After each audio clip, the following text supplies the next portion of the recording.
You can manage your locations from the main menu where it says locations. When you go to this page, you'll see a list of your blocks for the vineyard that you're on. You get to edit those blocks one at a time, but a new feature we have now enables you to edit all blocks very quickly in one list. Select on Edit All Blocks from the link, and then you'll see a list of your blocks, the names, the area, and the variety you have planted. You can add or edit any of the blocks from there. So I'm going to go ahead and add a block for planting in 2019, 0.5 acres, and I'm going to do Petite Manseng there.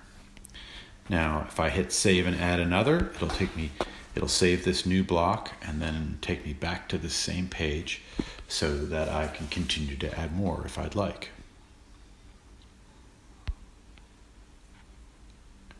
So it gives me a message saying that it's created that block.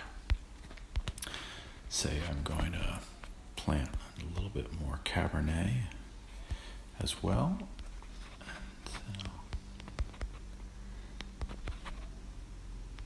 Actually, let's make it Cab Franc. All right, and then hit save. And now, after it creates this, it will then take me back to my overall master list. And then each of these two new blocks that I've added will now be available to me for my spray events and so forth.